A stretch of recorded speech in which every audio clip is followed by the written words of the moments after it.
ODM chief campaigner Eliud Owalo is currently recording a statement on charges of destabilizing the government. That is our developing story this afternoon.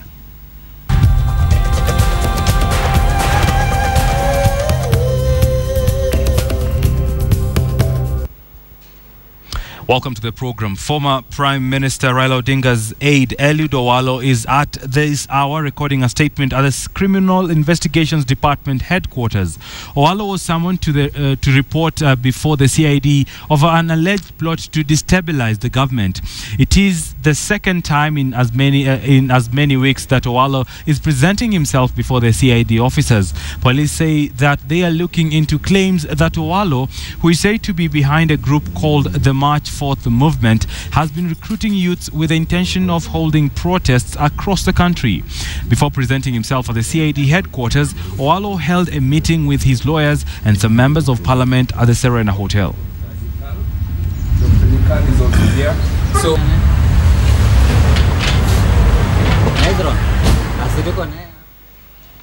Staying with that story, now joined by Mahmoud Mohammed, who is at the CID headquarters to bring us the very latest by way of phone regarding Eliud Owalo. Good afternoon, Mahmoud. Good afternoon, Bonnie. What do we know so far about the March 4th movement and the intrigues and the trials of Eliud Owalo currently? This morning after the press conference at Serena, they came straight to the CID headquarters here in Kiambu. Eliud Owalo, who is the former Prime Minister's aide, followed by some of his lawyers, that is Haron Dubi and Timothy Olwach, and several MPs from the Code Coalition. Also, at the same time, when he was still recording the statement, there were people who are, it's an amorphous group, which some of them are believed to be the March 4th movement, and others wearing T-shirts that have been written on the back, "Democracy on Trial." So they are all of them outside the CID headquarters, and Owalo has just come out of the building, and these guys are showing support, and they are condemning the government on like a small demonstration outside here. Mahmoud, please describe to us this group calling itself the March 4th movement. According to, it's not clear whether it's the March 4th movement or but it clearly shows some of them have T-shirts that are wearing on ODM T-shirts. Others are written on "I support the petition," which is connected to the Supreme Court's ruling on the petition that was presented by the Code Coalition against IBC some times back.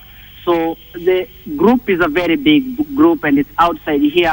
And according to the lawyer, Haron Dubi, he's saying that there is a high probability that the government is just using this as a scapegoat, maybe to escape the ICC cases that we are, the president and the deputy are expected to attend by next month. So at the moment, it's still not very clear on the allegations that the lawyers of Eliud Owalo are giving, but we'll still keep a tab on this, and we'll give you more information once we get that. Mahmoud, final question. We do understand that Owalo would be issuing a press briefing any minute from now. What is happening currently at the CID headquarters, and what's next for Owalo? Still, as I've just told you, that they have all moved out. The members of parliament and his lawyers, they have come out of the buildings, and they are going to hold a press briefing shortly.